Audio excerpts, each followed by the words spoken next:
Hello everyone. Today we are going to start our new chapter.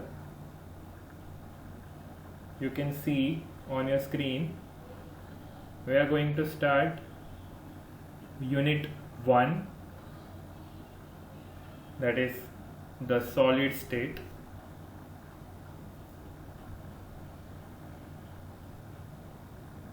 We are basically surrounded by different physical states such as solid, liquid and gas. You have already studied the gaseous state in the details and some of the important terms related to liquid state in standard 11 under the chapter named states of matters. In this chapter we are going to cover the important properties related to the solid state.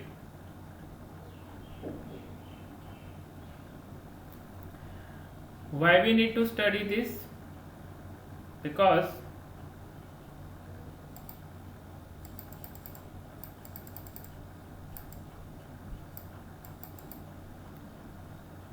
the correlation between the structure and the properties helps us in discovering the new solid materials with the desired properties, and that properties could be the high temperature, superconductors, magnetic materials, biodegradable polymers for packaging, biocompliant solids for surgical implants, etc. So, in the earlier studies we know that liquids and gases are considered as fluids because their ability of flowing. The fluidity in both of these states is due to the fact that molecules are free to move. The degree of movement is higher. On the contrary, when you consider the constituent particles in solid, they are very close to each other. They have the fixed position, and you can explain the rigid model in solids.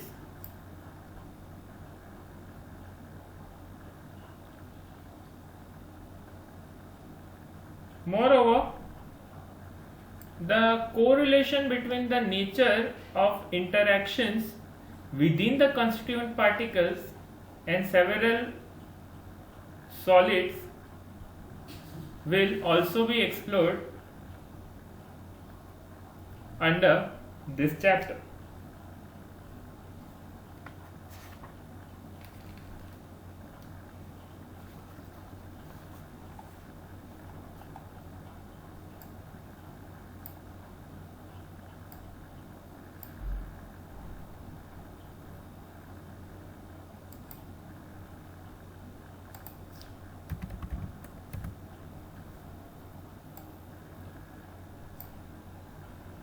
So there are some important characteristics regarding the solid states. Very quickly, first they have the definite mass, volume and shape. Second, the intermolecular distance are short. Third, the intermolecular forces are strong. Fourth, the constituent particles, we are talking about the atoms, ions and molecules, are fixed at their position and cannot oscillate more.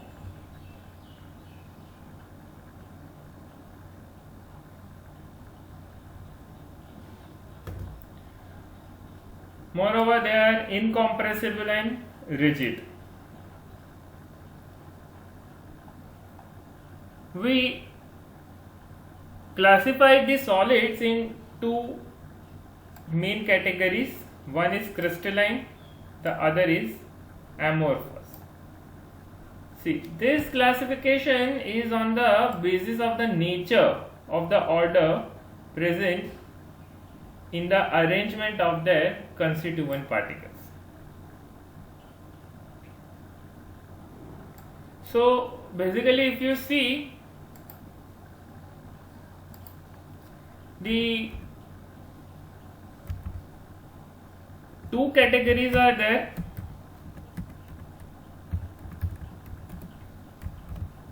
The first one is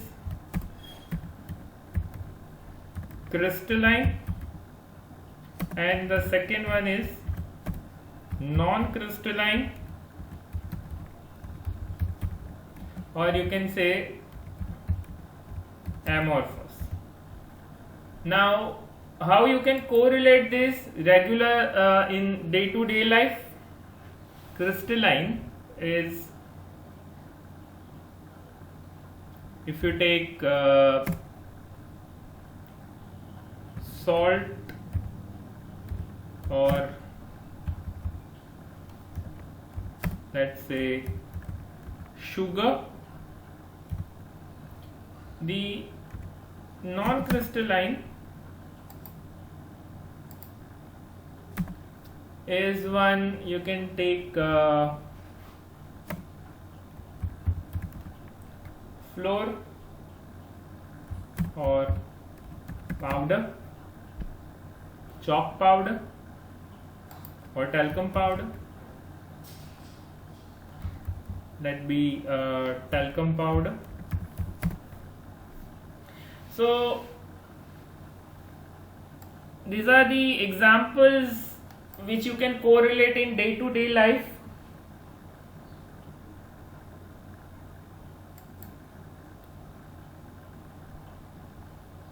How you define crystalline solids? A crystalline solid is usually consists of a large number of small crystals, and each of them are having a definite characteristic geometrical shape. So just imagine if you are taking salt, a pinch of salt in your palm and keeping your palm or hand under sunlight, what you find? A shining crystals.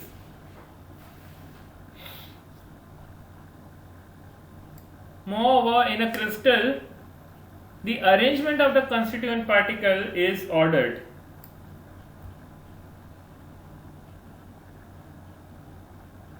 You can take the examples of sodium chloride and quartz as the typical examples, while as moving to an amorphous solid, the word amorphous is actually a Greek derivative word which is amorphos, which means no form, is consistence of the irregular shape.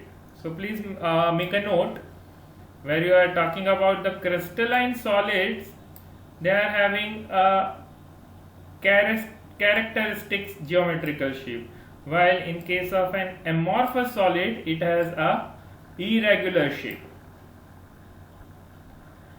The arrangement of this constituent particles in solid has only a short range order,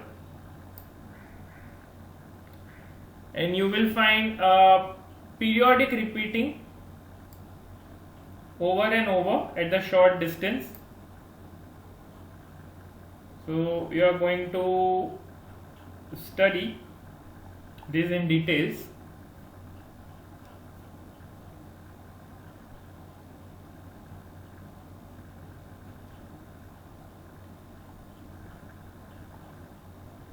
The other main difference between this crystalline and amorphous, this crystalline has a sharp melting point. On the other hand, the amorphous softens over a range of a temperature and can be molded and blown into the various shapes. It could be remolded.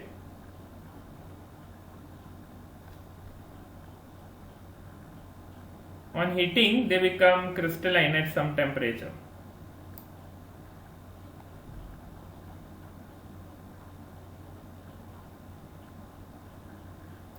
You'll be surprised to know that some of the glass objects from ancient civilization are found to become milky in their appearance because of some crystallization.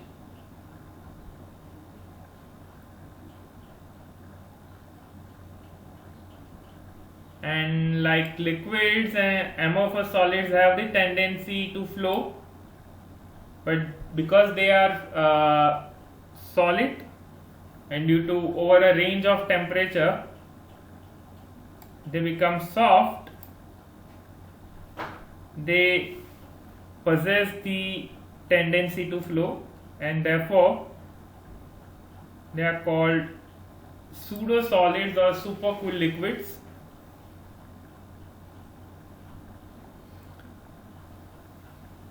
One more difference is that crystalline solids are anisotropic in nature.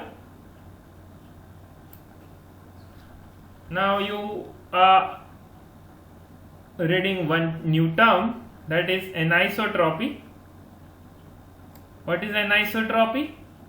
Some of the physical properties like electric resistance or refractive index show different values when measured along with the different direction for the same crystal.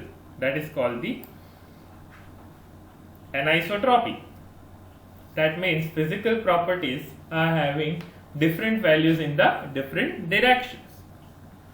Now why is this happening? This is happening because the arrangement of the particles in the different directions.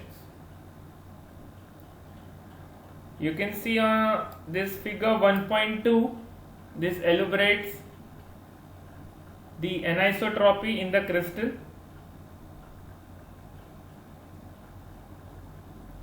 You can see the points A, B, C, D.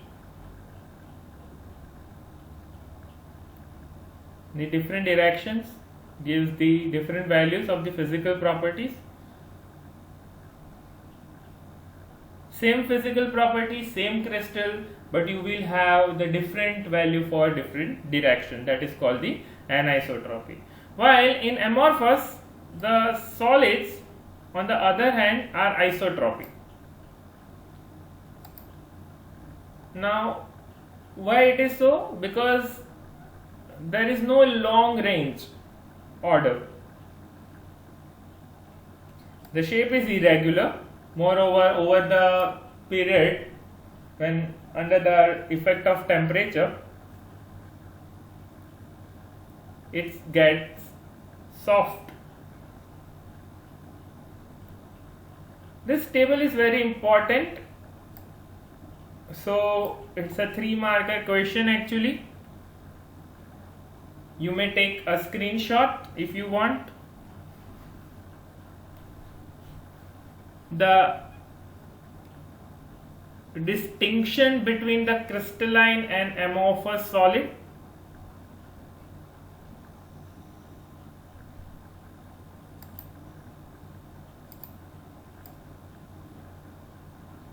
So let me take a snapshot.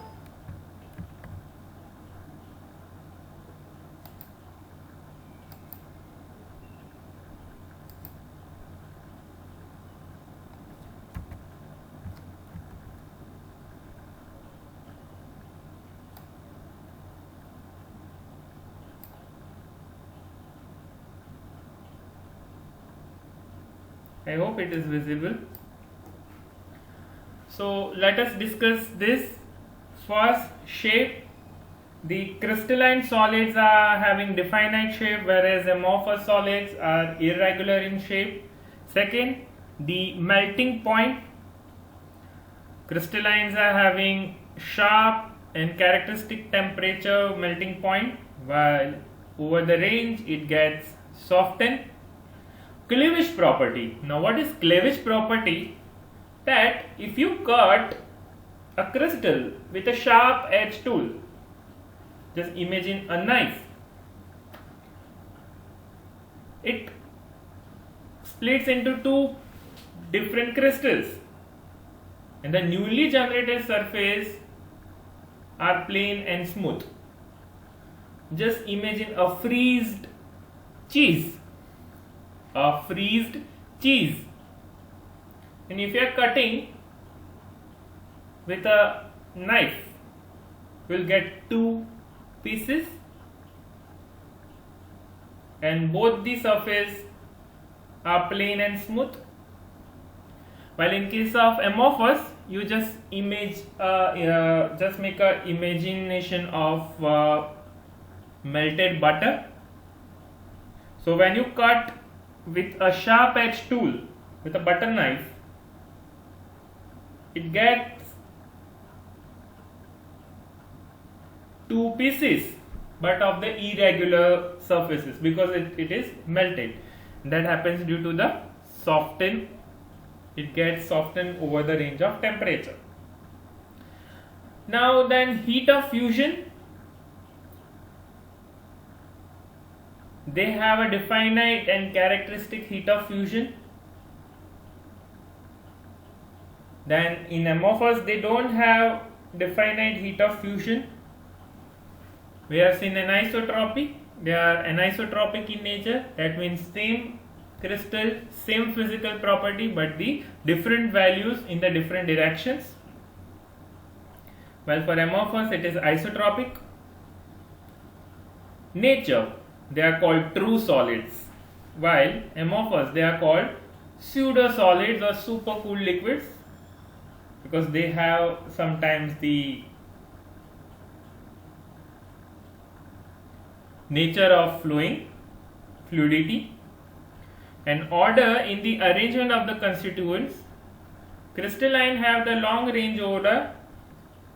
That means the same pattern gets repeated over the range of time, while amorphous has only shorter range.